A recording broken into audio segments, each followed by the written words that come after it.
Hi, welcome back to Backstage Pass. And this week, we just hit the TikTok ban. So, TikTok, social media, fresh on the brain. So, I wanted to get in a pro and dig deep. We have London Lazerson here. He is a social media pro, really. He's got 9.2 million, like nearing 10 million followers on TikTok. He also has well over half a million followers on Instagram. So, I thought we could pick his brain about social media and some of his strategies and all the things. So we're going to get into all that today, his history, his tips, his hacks, the Q&A session. Stay tuned. Thanks, London, for being here. Thank you so much for having me, Lana. This is awesome. Yeah, so we have a lot of questions to get through today, but I know that you kind of got to start on TikTok. You do now acting in some other businesses, right? Uh, Yeah, totally. I think the best thing about TikTok and any social media platform is it can fuel all the other dreams you have. I truly believe that we live in a society where if you have a big number next to your name, you get what you want. Unfortunately, not because of your talent. And I think a lot of success comes from when you are talented and you can amass a following. So I don't know which category I'm in, but I've been very thankful for social media for sure. Oh, I love that point that you started off with because that answers some of the people's questions. But and you probably Nice. recognize him because you got you look your following is kind of like you look like Macaulay Culkin, right? So you kind of Yeah, that's probably like the big inside joke that I have. I do this series once a year where we recreate the Home Alone movie. Mhm. My whole life I was told I look like Kevin McAllister, and so I kind of brought that joke to life early on. And yeah, people unfortunately love it. I don't know how long I can keep that one going. Well, there's a lot of questions about your Home Alone videos, but um so do you how did you like get kicked off? What did you just start on TikTok? Did you start on Instagram? Like how did you just start going?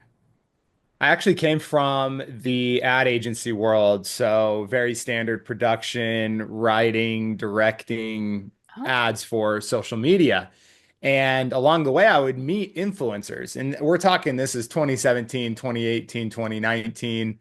I would meet these people and they would tell me about what they do, what their day to day is like. Then my sister got big on Instagram, and it seemed like everybody around me was kind of showing me the path on how to grow a following. And at the ad agency, I got to learn the other side of social media, which is why people click on videos, why they don't click on videos, why people buy things from videos. I got to be a sponge with all this data, and there was kind of a beautiful crossroads between, okay, I know the data and I know people that are doing it. Let me put it to the test and see if I can accomplish virality and followers. Mhm. And that was 2018 that I really put my mind to it. And it wasn't until about 2020, 2021 that it really started picking up. And then I was able to quit that job when I hit a million followers was kind of my goal. I said if I hit a million followers on TikTok, I'm quitting my job. And by the way, back then the creator marketplace was vastly different. Now there's steps creators can take to making a full-time income. When I left my job, there was no roadmap. There was no guidance for creators. There was no apps. The only app that was paying people was YouTube. Other than that, there was no way to make money. Um, unless, yeah, you just grinded brand deals. So that's what I did for the last 5 years full time. So you So then were you able to start paying yourself with 1 million followers? Is that kind of where you started making the income? Yeah, so the best part about the ad agency is I also got to learn how to sell video. I got to see it Oh. firsthand. I was selling video every day to clients, so I knew what they wanted to hear, I knew what they didn't want to hear. But now I just had the twist of a little bit of fame and a little bit of clout, and it seemed like they listened to me more with that number next to my name than they did when I was at the ad agency, even though we were making millions of dollars for brands. Mhm. The followers definitely opened up a lot of conversations. It was really cool. And so yeah, I wasn't making anything crazy. when I quit my job, 800 bucks here, 800 bucks there. But I was able to quit and pretty quickly, I would say within a year, replace my entire salary. Wow. Maybe less than a year. And was this specific on TikTok, or were you both on TikTok and Instagram, or did you start adding Instagram, or how did that work? When I had 1 million followers on TikTok, I think I had 2,000 followers on Instagram. Okay. So nothing was coming from Instagram. It was all TikTok. I would reach out. Here's what I would do. And it was such a golden age. I miss these times so bad. There was so much money to be made. I was just hitting up brands on Instagram saying, "Hey, I'm a big TikToker. I don't know if you're on TikTok yet, but I would love to launch your brand. I would love to do some videos." And within the first 2 years of being on TikTok, again, I was there before anybody else. I was one of the first 1,000 people to hit 1 million followers, actually. There's some lore for you. And when I would hit these people up, their brand wasn't on TikTok. They had no idea what TikTok was. All they knew is that they wanted to be there. And so they would pay me to kind of give them a roadmap and then launch some videos on their platform and on my platform. And it was the Wild West. I was charging crazy numbers at times. Wow. And now it's so standardized. Everybody wants to be an influencer, and that means nobody can. So it's changed vastly. But back then, man, it was really fun. It was really, really fun. So you were just reaching out yourself, and then you were coming up with a number and saying, "This is how much I charge you." But Yeah. how long did you have to wait before you could feel like you could reach out to somebody and say, I am a TikTok influencer. Like at what point, what Mhm. number were you like, now I can reach out and tell people I'm going to charge them?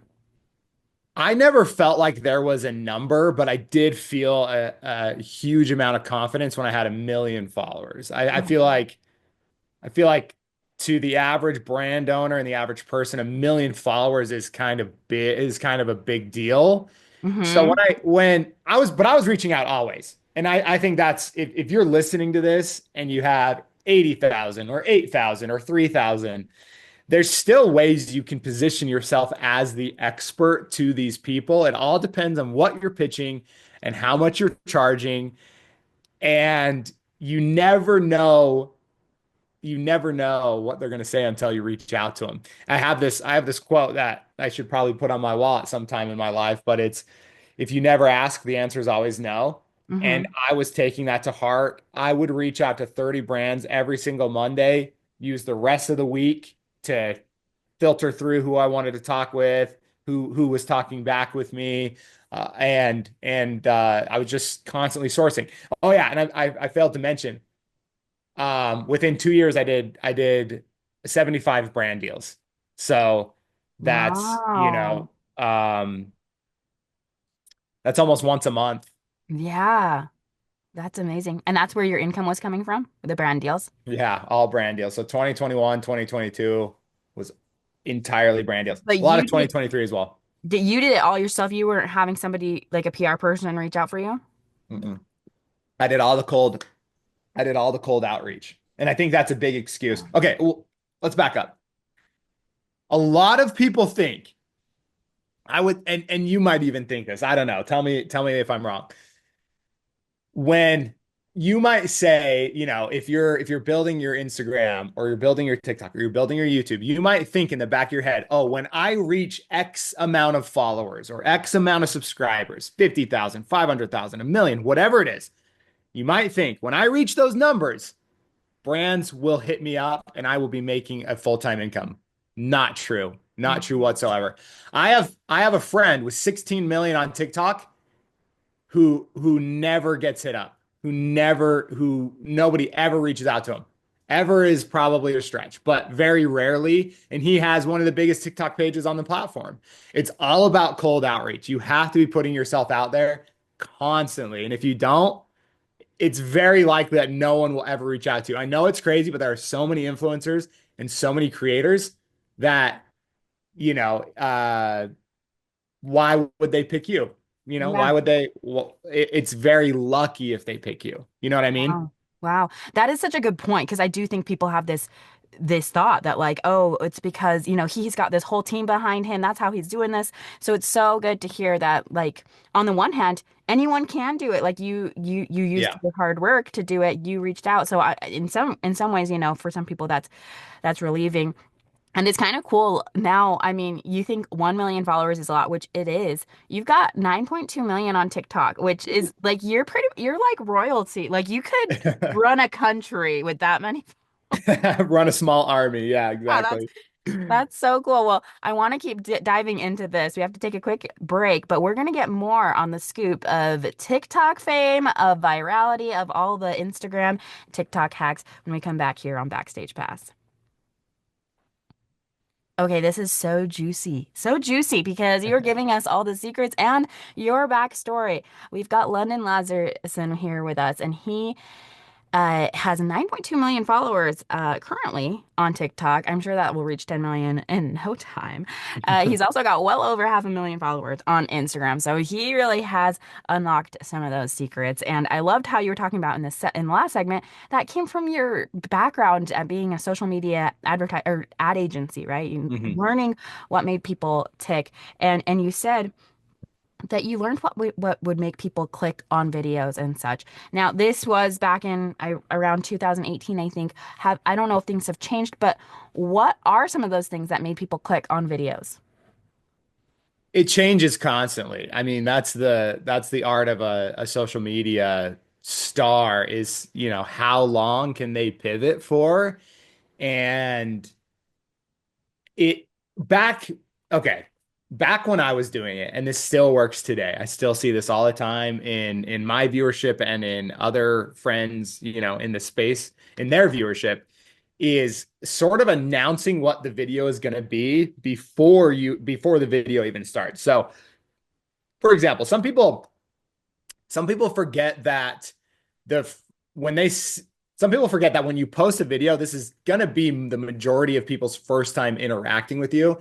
And a big trend that helped me gain a lot of followers and a lot of viewership was this series I did for a very long time that was called 3 Ways to Do Something. So it would be like 3 ways to eat a taco, 3 ways to eat a burrito, 3 ways to sit in a chair, 3 ways to put your shirt on. Like I mean, I've done probably 500 of these videos. And I noticed that when the video would just start and the title would say 3 ways to eat a taco, and then I would just start, they would underperform. But when I would say directly to camera, here's 3 ways to eat a taco, they would overperform. So I think there is a sense that people forget to educate Mm-hmm. every single video on who they are or what they're doing. I'm trying to think about a modern example would be Alex Earl when she started this whole get ready with me, get ready with me video. Now she didn't start the trend. She did not start the trend. I think get ready with me videos were going on forever. I think they've been going on since the beginning of time. But I believe that she started the formula of a get ready with me video. That was she would just announce to the viewers what she was doing. So she would say, get ready with me while I tell you about this juicy breakup. Right. Immediate hook. She's already educated you on what you're going to say. Now you got to watch her get ready. I never watched, but I know millions of people have. And then you get to hear her tell her story. So I think announcing what you're going to do in your video is so underutilized. Mm. Well, and there is a question. A lot of people say, oh, just post. You don't know what to post until you post. You don't Yep. know what works until you post, right? What is the balance between consistency versus quality? It seems like a lot of your videos are high quality. I don't know at what point you got there, if you started out there or what. Mhm. So yeah, there is. I would say this is a spectrum, okay? And at one end of the spectrum, you have the person who has never done content, who has no following, has never had a big video, and but has the heart to do it. Really wants to grind. On that end of the spectrum, it is just post, and I'm talking you post everything you film, make some edits, make some tweets, post, post, post. Your number one goal at that end of the spectrum or anywhere close to that end is click the post button. Nothing else matters. Your views don't matter, your likes don't matter, and your followers do not matter. The only thing you should be focused on is how many times did I hit the share button? And if you hit that number enough, all of those other metrics are a byproduct of hitting that share button and not the other way around. Like people in today's world focus so hard on gaining followers, and you can see it in their content. For example, you think of any prankster out there, and they go out and disturb the public for views. That usually comes back to bite them because you can only go so far.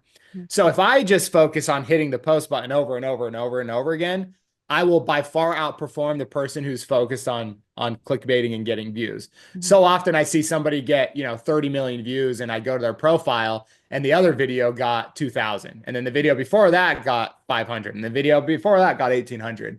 And that to me just means they're chasing views and not chasing consistency. So at one end of the spectrum, just post, do whatever you want, post as much as humanly possible. And then as you start to go to the other side of the spectrum, start making it high quality. Start being really methodical about what you're doing, because at a certain point, those low quality videos just aren't going to tickle your fancy anymore. You're going to Mhm. be annoyed at yourself. You're going to feel like you're stuck. You're going to feel like you're not working towards anything big. So start to work towards higher quality, maybe less consistency, and and I think you'll survive a little bit longer on social. So, so when you're starting out, you kind of are just throwing things at the wall almost. So you're saying just 100%. try everything that you can and seeing what sticks and just building your own skills as well as seeing what audience likes and what kind of audience you're attracting. Yeah, totally. And a good example of this is I was actually a car content creator when I got my start. I had just bought a Tesla back when they were cool. I feel like they're lame now, whatever. But back when they were cool, it was so fun to show off all the features. And those videos would do millions of views every time I'd post. I would just show off a new feature. I'd show off how the car works. And people were very curious about how Teslas worked back then. And I remember my goal was to post every day, 3 times a day for 2 years. And I did about 18 months of that. And the hardest part was having to put up that much content, right? So I remember I went on vacation, and I had all my exports on a hard drive that I left at home, and I forgot to upload them to my phone. So now I'm stuck on vacation with no posts. So I went into, scramble mode, and that's actually where the Home Alone joke came to life. Is I was like, what am I going to post today? Oh, I'll post a lookalike video that I look like Kevin McAllister. And it went crazy viral. And that now opened up a new segment of content that I would have never found had I not thrown something at the wall. I think one reason why I've survived so long on social media, doing it 5 years full time, is I'm willing to take a hit on my views to test something and hope to find another outlet of content. Whereas a lot of influencers and creators stick to their guns, and sometimes that tires their audience. I guess that kind of goes along with this question where it's like there's so much about niching down, but it Hmm. looks like, your profile is London Laz, right? And it's kind of just you. So did you just start out doing fun videos and then you kind of switch topics? Because yeah, you have like the Home Alone videos, you got the car things, and then you have other things on the page that aren't necessarily all Home Alone videos. Totally. So did you kind of just post a variety of things that you feel like stick? Yeah, and I'm the worst example of a creator and influencer because I do not give a damn what people think about me. I don't give a damn if you follow me or if you don't. All I want is to do what I want to do, and I will make videos off. And I'm just too random of a person Hmm. to niche down. I just don't feel like that's me. I mean, obviously, you're going to fall into a category of influencers, but if anybody goes to my page, I don't think I could be categorized because one day I'm doing a huge production. The next day I'm showing you BTS of directing that production. The next time I'm recreating a movie, I'm recreating a music video, like whatever comes to my mind. I see it more as an artistic outlet for me to just create what I have going on in my head versus go the Alex Earl route where you have to get ready for me 800 days in a row. I don't know. I Yeah, couldn't. yeah. It's no knock on them. They're far more successful than I am. I'm just I just want to do too many things. Right. Well, I mean, I think people would think that's the ideal influencer life, right? Just being able to do what you want to do. And it's almost a compliment to you that people are following you for you, like they're following you as a person. And that probably opens up your brand deals, right? To be able to do more It variety can. of content. Yeah, I mean, if you're not consistently getting hundreds of thousands of views on every post, no, you're not going to get brand deals. That's kind of the truth of it. You might get UGC deals, you might get smaller like unbox me videos, but the big brand deals, I'm talking like $10,000 a bang. You're not getting unless you're consistently getting high views. So again, my brand deal income goes up and down. Hence why I stepped to the side and started making companies because as you know, TikTok just got banned. Like Mhm. I can't imagine the when, for example, and I might be getting ahead of myself, but when TikTok got banned, no stress. I was not stressed whatsoever, and I just lost 9 million followers. I was not stressed because my main income does not come from brand deals anymore. And I've Mm. strategically positioned myself to do that. So when a brand deal does hit, which it's like maybe once a month now. It's just extra, it's extra cream to the crop. So Oh, I can't imagine the brand deal grinders when TikTok went down because their whole business is gone. oh, this is so juicy. Okay, we're gonna take a quick break, but I love where we left off cliffhanger with TikTok ban. We're gonna be talking about that when we come back here on Backstage Pass. Okay, we have London Lazerson here. We are talking TikTok, and TikTok just got banned this week.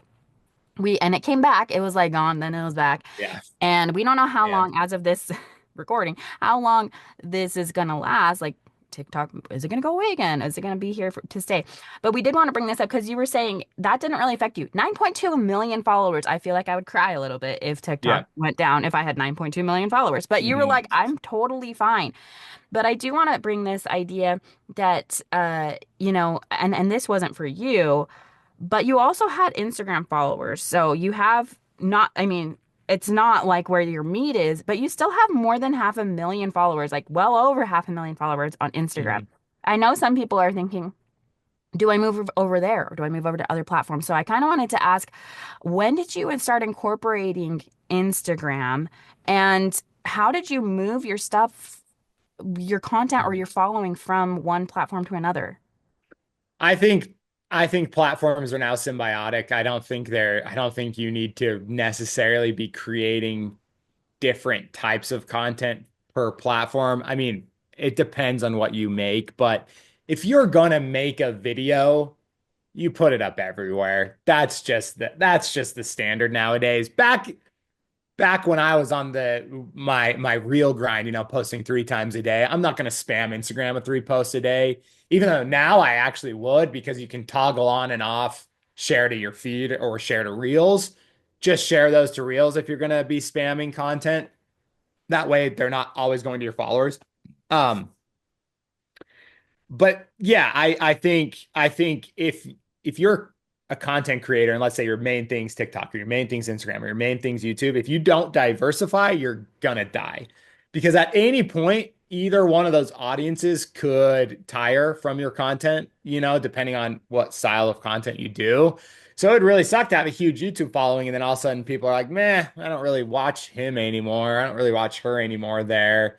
But and then you have nowhere else to go. Whereas if you really focus on diversifying your content and it's up everywhere, Snapchat, YouTube, TikTok, Instagram, then you never have a worry because if one platform tires, right? Not all platforms are going to get banned, but if one platform tires, you have another audience to reach elsewhere.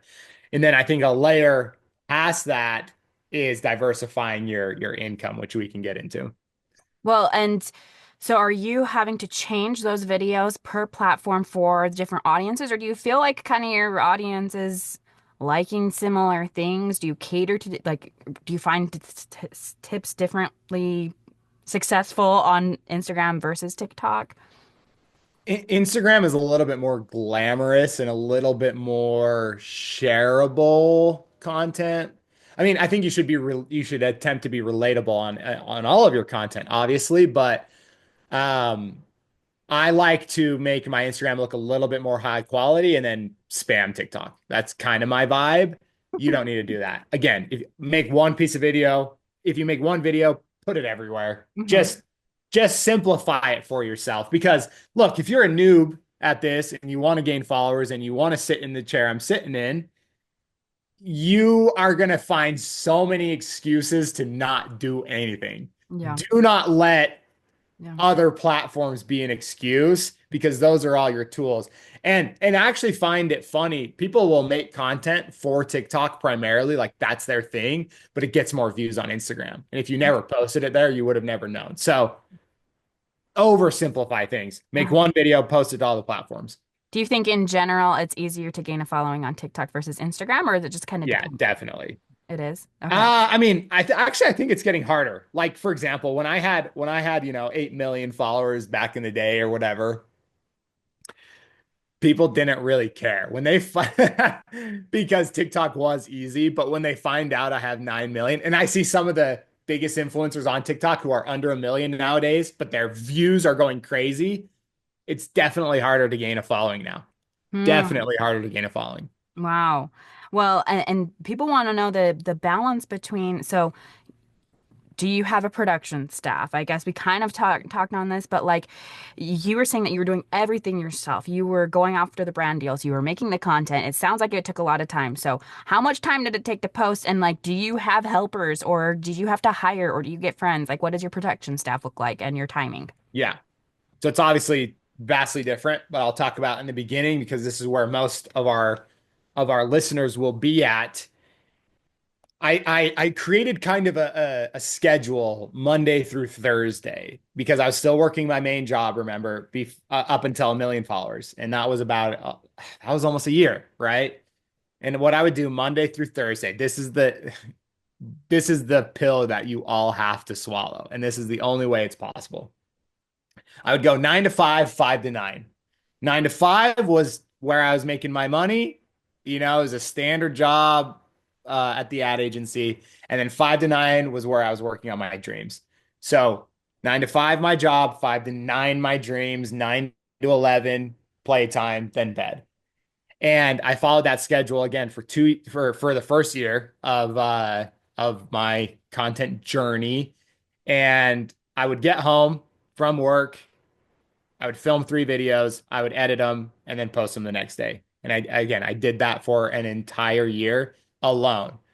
After I quit my job, I hired an assistant just to help me film, um, and buy props or whatever I needed. Then I hired a producer to Mhm. kind of up the ante. Again, that was probably a year after that.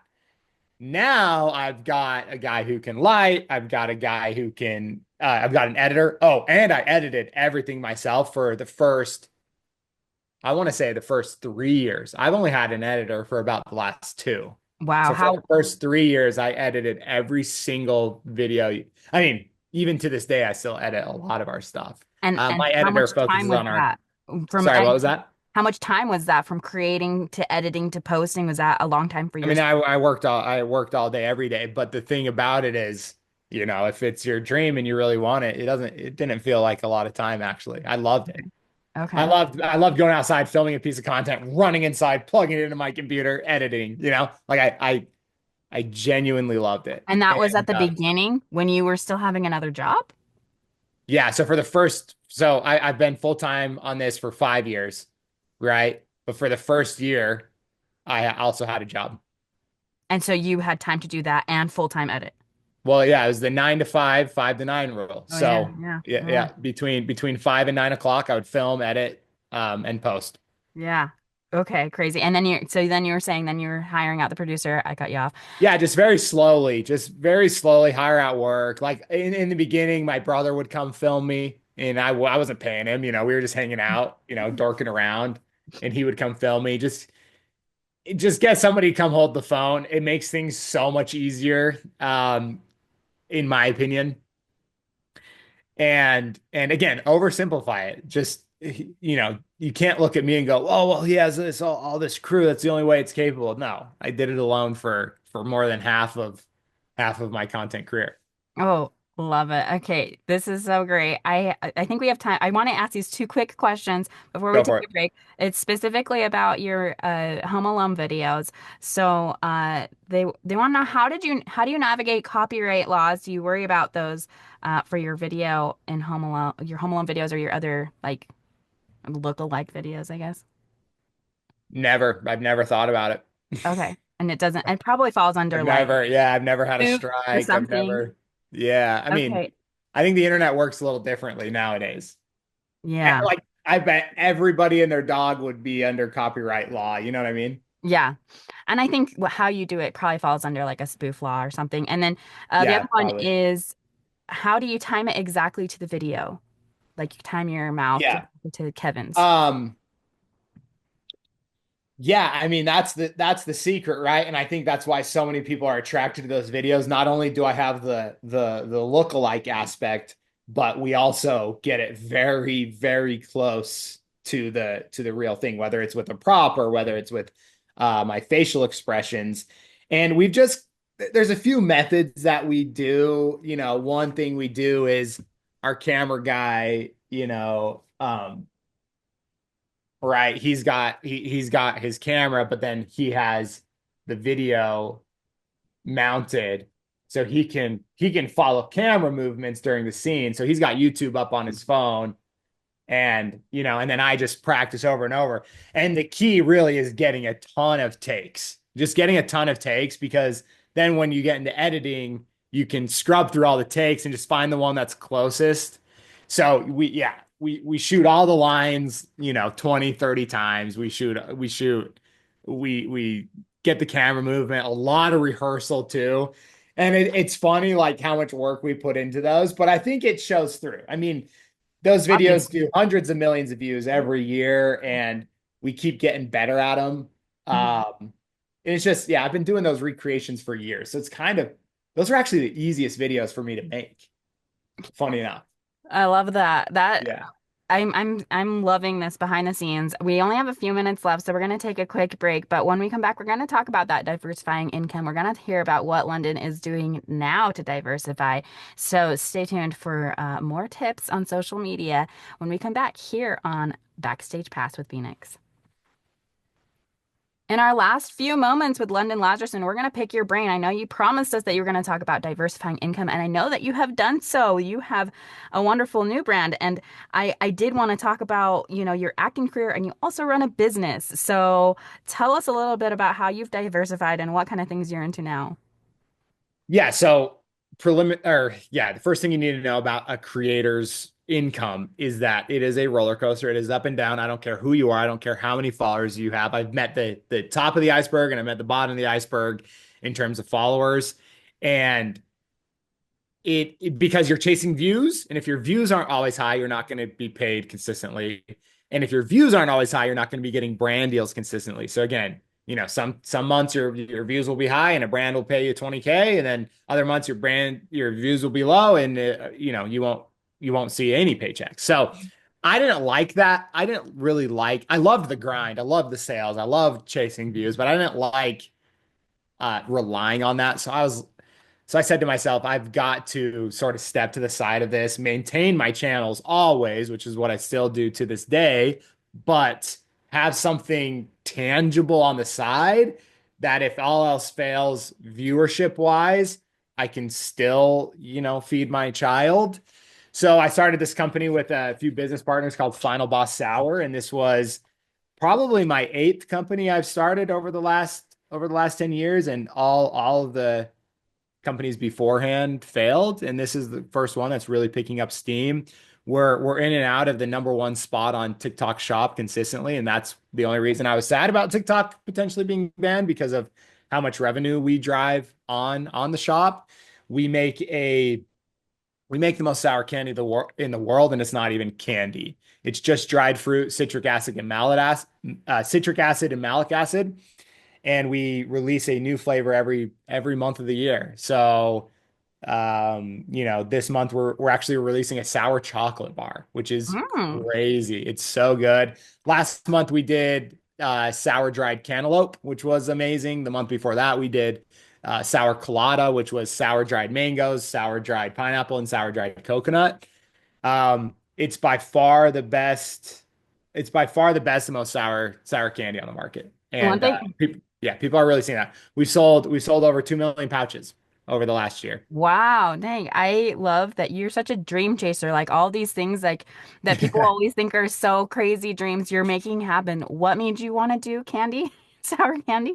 Well, so the idea, the inception idea is actually pretty funny. I had this initial idea of a bag of sour gummy worms, but like 4 or 5 of them would be extremely sour. So as you're, munching through the more sweet gummy worms, you would, get blasted by a sour one.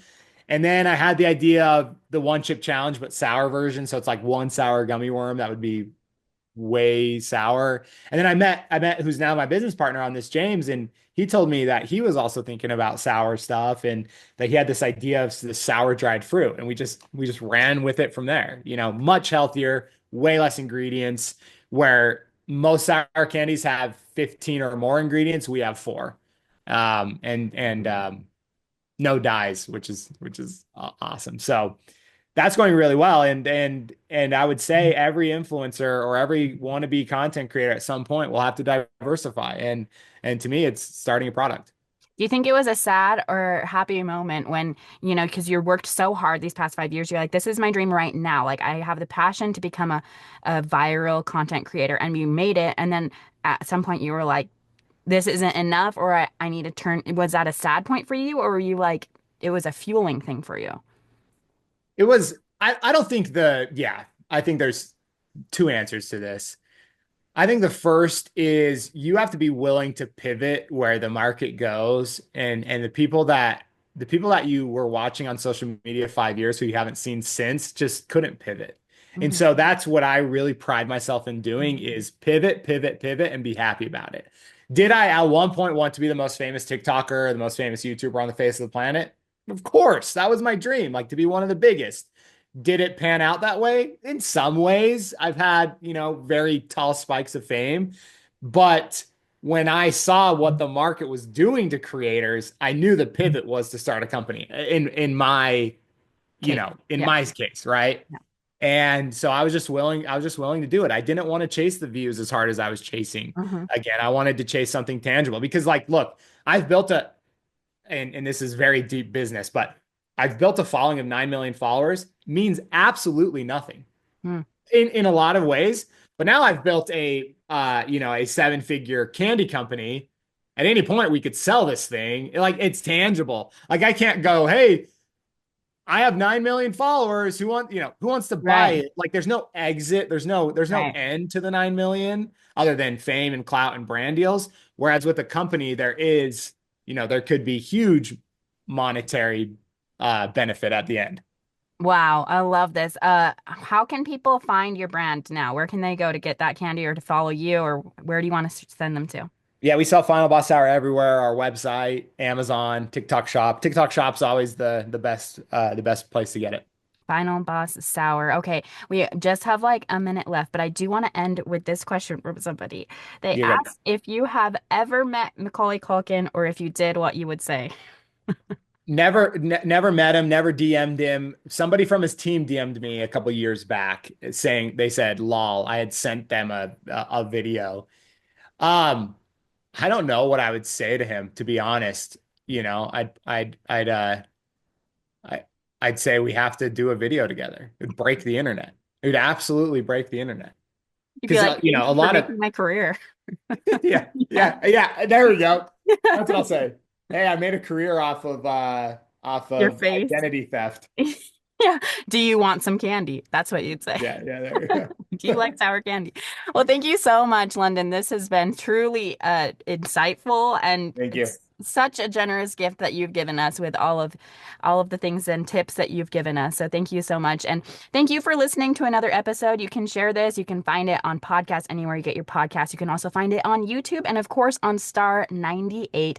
We'll catch you next time on Backstage Pass with Phoenix.